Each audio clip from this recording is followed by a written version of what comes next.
여러분, 살면서 누군가를 용서하는 거, 이거 진짜 어렵지 않나요? 대체 어디까지, 몇 번이나 용서해야 하는 걸까요? 오늘 우리가 바로 이 질문에 대한 답을 마태복음 18장에 나오는 예수님의 아주 강력한 비유를 통해서 좀 깊이 들여다보려고 합니다.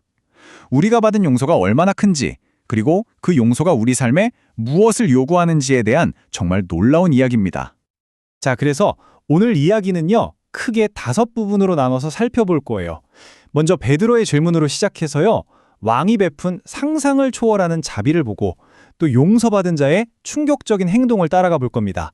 그리고 마침내 용서가 왜 우리에게 선택이 아닌 의무가 되는지 그 핵심 진리까지 함께 파헤쳐 보겠습니다. 이 흐름을 따라오시면 비유 전체의 그림이 아주 선명하게 그려지실 겁니다. 자, 이 모든 이야기의 시작은요, 정말 지극히 인간적인, 어쩌면 우리도 늘 궁금해하는 그런 질문 하나에서부터 시작됩니다. 바로 베드로의 질문이죠. 이 평범해 보이는 질문이 어떻게 용서에 대한 우리의 상식을 완전히 뒤엎어버리는지 지금부터 한번 살펴보겠습니다. 베드로가 예수님께 이렇게 묻습니다. 주님, 형제가 저한테 잘못을 하면 몇 번이나 용서해 줘야 합니까? 한 7번쯤 하면 될까요? 아마 베드로는 이 정도면 정말 자기가 엄청 관대하다고 생각했을 거예요. 그렇죠? 이게 진짜 재밌는 부분인데요. 당시 랍비들은 보통 3번까지 용서하면 충분하다 이렇게 가르쳤거든요. 그런데 예수님의 대답은요. 와, 스케일이 다릅니다. 7번을 70번까지라도. 이게 뭐 490번 이렇게 숫자를 세라는 뜻이 아니고요. 그냥 끝없이 한계 없이 용서하라는 말씀인 거죠. 여기서 한 걸음 더 들어가 보면 이게 그냥 하신 말씀이 아니에요. 예수님께서 아주 의도적으로 구약성경 창세기에 나오는 한 구절을 뒤집으신 겁니다. 원래 라멕이라는 사람이 누가 날 건드리면 77배로 복수해버릴 거야 이렇게 외쳤거든요. 그런데 예수님은 바로 그 77배라는 복수의 언어를 가져오셔서 이걸 완전히 정반대로 77배의 용서로 바꿔버리신 거예요. 정말 기가 막힌 전환이죠?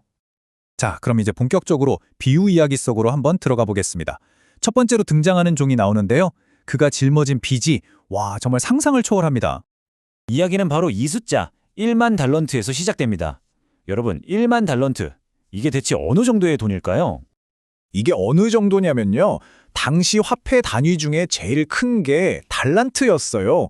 그런데 1달란트가 보통 노동자가 20년 동안 벌어야 하는 돈이었거든요. 그럼 1만 달란트는요? 계산해보면 무려 20만 년치 연봉입니다. 20만 년이요? 이건 뭐 한 지역의 1년 세금보다도 훨씬 많고 한 개인이 평생, 아니 대대손손 일해도 절대로 갚을 수 없는 그냥 천문학적인 액수인 거죠. 그러니까 핵심은 이거예요. 예수님께서 왜 이렇게 말도 안 되는 액수를 말씀하셨을까? 이건 단순히 돈 이야기가 아니라는 거죠. 바로 우리 인간이 하나님 앞에서 지은 죄의 빚이 바로 이 1만 달런트처럼 우리 힘으로는 도저히 갚을 길이 없는 어마어마한 것이라는 걸 상징적으로 보여주시는 겁니다. 그런데 정말 놀라운 일이 벌어집니다. 이 종이 조금만 기다려주시면 다 갚겠습니다 하고 사실 말도 안 되는 약속을 하잖아요. 그런데 그러니까 하나님을 상징하는 이 왕은요, 그를 그냥 불쌍히 여겨요. 그리고 그 어마어마한 빚 전부를 그냥 없던 일로 해줍니다. 조건 없이 그냥 탕감해 준 거죠. 자, 이야기가 이렇게 해피엔딩으로 끝나면 좋겠지만 그렇지 않습니다. 이 엄청난 은혜를 받은 종이왕 앞에서 물러나자마자 정말 충격적인 행동을 하거든요. 그 반전을 한번 보시죠. 그가 길에서 만난 동료에게 받을 돈이 있었는데 그 액수가 바로 100데나리온이었습니다. 방금 탕감받은 1만 달란트에 비하면 이건 뭐 사실 푼돈이나 마찬가지죠. 그런데 그의 행동을 한번 보세요. 정말 잔인하기 짝이 없습니다. 100데나리온, 이건 노동자가 한 100일 정도 일하면 갚을 수 있는 충분히 해결 가능한 돈이었어요. 근데 그는 이 동료를 그냥 만난 것도 아니고 일부러 찾아가서 멱살부터 잡습니다. 그리고는 당장 돈 갚아 하고 몰아세우죠. 더 기가 막힌 건 그 동료가 자기가 왕 앞에서 했던 거랑 똑같이 제발 참아주세요. 제가 다 갚겠습니다 하고 애원하는데도 그냥 무시하고 감옥에 던져버려요. 자, 이제 이 비유의 하이라이트입니다. 이 두 빚의 규모를 눈으로 직접 비교해보면 이 이야기가 우리에게 말하려는 심오한 진리가 아주 선명하게 보일 겁니다. 이 그래프를 한번 보시죠. 정말 충격적이지 않나요? 우리가 하나님께 탕감받은 빚, 저 1만 달란트를 60만이라는 숫자로 표현한다면요. 우리가 다른 사람에게 도저히 용서 못해라고 하는 그 빚, 100데나레오는 고작 숫자 1에 불과하다는 겁니다. 60만 대 1, 이 압도적인 차이. 이게 바로 이 비유의 핵심이에요. 우리가 다른 사람에게 받은 상처나 손해는 우리가 하나님께 용서받은 죄의 크기에 비하면 사실상 없는 것과 같다는 그런 말씀이죠. 이 엄청난 비교가 우리에게 가르쳐주는 복음의 진리가 바로 이 세 가지입니다. 첫째, 우리는 하나님 앞에 60만짜리 빚을 진 죄인이라는 것. 둘째, 우리 힘으로는 그 빚의 1도 갚을 능력이 없다는 것. 그리고 마지막 셋째, 그렇기 때문에 오직 하나님의 일방적인 자비와 은혜만이 우리의 유일한 희망이라는 사실입니다. 자, 이제 마지막 파트로 넘어가겠습니다.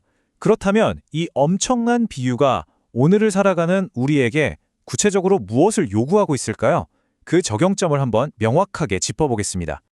왕이 돌아와서 그 악한 종에게 이렇게 말합니다. 내가 너를 불쌍히 여겨준 것처럼 너도 내 동료를 불쌍히 여겨주는 것이 마땅하지 않으냐? 여러분, 이 질문은 사실 그 종에게만 하는 질문이 아니에요. 바로 하나님의 용서를 경험한 우리 모두에게 던져지는 질문입니다. 여기서 마땅하다는 단어에 주목해야 합니다. 이게 원어로 보면 그냥 그렇게 하면 좋겠다는 권유가 아니에요. 반드시 그래야만 한다. 그게 너의 의무다. 라는 아주 강한 뜻을 가지고 있습니다. 다시 말해 우리가 하나님의 그 큰 용서를 받았다면 이제 다른 사람을 용서하는 건 더 이상 선택사항이 아니라 반드시 해야 할 의무가 된다는 겁니다. 그리고 우리가 다른 사람을 용서해야 하는 이 의무는 그냥 뜬구름 잡는 이야기가 아니라 아주 튼튼한 4개의 기둥 위에 서 있습니다. 바로 십자가에서 우리 죗값을 대신 치르신 그리스도의 희생, 그분의 완전한 순종, 그리고 우리를 향한 하나님의 끝없는 사랑과 자비. 우리가 용서할 수 있는 힘은 바로 여기서부터 나오는 겁니다. 내 힘이 아니라요. 그리고 예수님께서는 이 비유를 마치시면서 결정적인 한마디를 덧붙이십니다. 용서는 그냥 입으로만 형식적으로 하는 게 아니라 마음으로부터 해야 한다는 것. 진심으로, 중심으로부터 용서하라는 마지막 명령이죠. 오늘 말씀을 마무리하면서 우리 자신에게 이 질문을 한번 던져보면 좋겠습니다.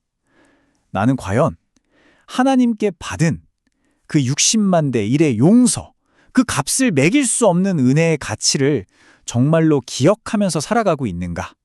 이 질문 앞에 정직하게 서보는 저와 여러분이 되기를 바랍니다.